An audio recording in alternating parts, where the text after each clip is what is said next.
When planning your safari, you'll need to look at whether you want to do your safari within a national park or a private reserve, or they also call it a private concession. Now, for the purpose of this video, private reserve and a private concession, you'll hear both of those terms out there.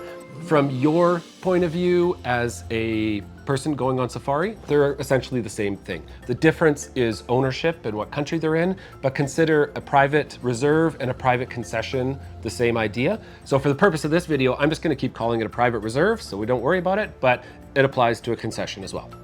Well, what is the difference between a national park and a private reserve? The first thing to understand is that a national park is a park that is protected by the government of the country, similar to, say, Yellowstone within the United States.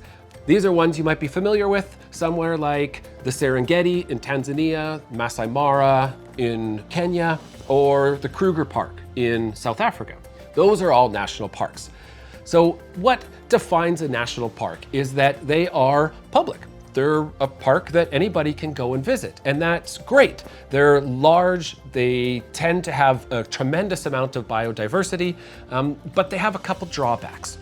The first main drawback is that there are hours of operations. So you have a time that you're allowed to enter the park and start driving around, and there's a time that you have to leave the park, which tends to be just as the sun is setting, or even a little bit before that. The second thing is that you need to stick to the roads. They've got clearly defined roadways. Sometimes they're paved, sometimes they're dirt, but nevertheless, you have to stay on them. So if you see a lion off in the distance, you're just gonna have to get out your binoculars and your high-powered zoom lens on your camera to be able to get a picture, because you're not allowed to get any closer to them. The other thing is that because they're open to the public, you're going to see all types of vehicles in there, everywhere from your large safari vehicle all the way down to a Honda Civic that you see driving around the road. And so it's going to give it a little bit of a zoo feeling, as anybody can just kind of drive around there as opposed to an off-road experience. The last thing I want to bring up is that there's no limitations to how many vehicles can be at any one site. So if there's a leopard at the side of the road, you could have 30 cars there all piled up jockeying to try and get a photo of that leopard. Now, with a private reserve, things are a little bit different. These are owned by either individuals, corporations, trusts. They're there to protect the environment, but they're privately run, and so they have their own rules. They don't have to go by the government rules.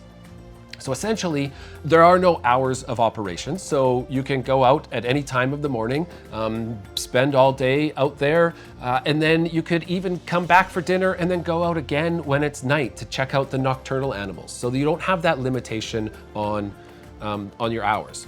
The second thing is that you don't have to stick to the roads. And while they will stay on the roads 90+% of the time, because obviously for environmental reasons, you don't want to go everywhere, they'll stick to their dirt roads.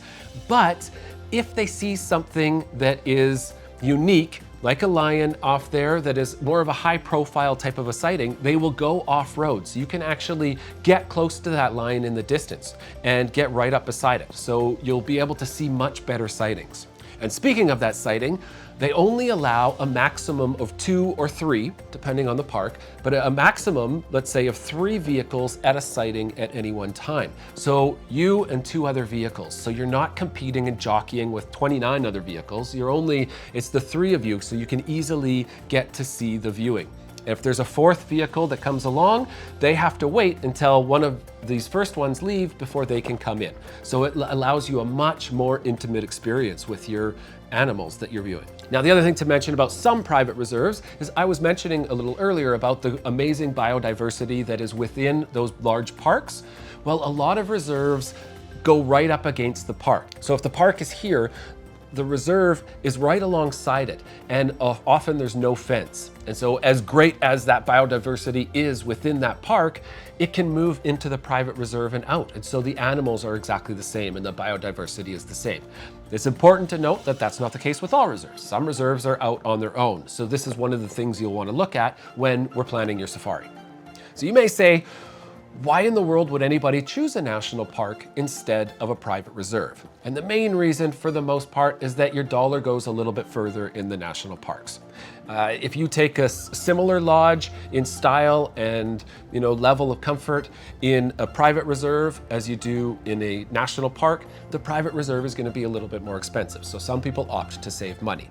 Now, with our safari experts, we have other ways to save you money. So what I advise you to do is go ahead and click that button and contact us to talk to one of our safari experts, because we can help you stretch your dollar further to get the most value out of it, because we prefer to put you into that private reserve because that is going to give you that better safari experience.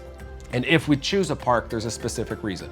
And our experts will go through it with you so you understand what the decision is. So go ahead, click that link, reach out to us, and happy safari planning.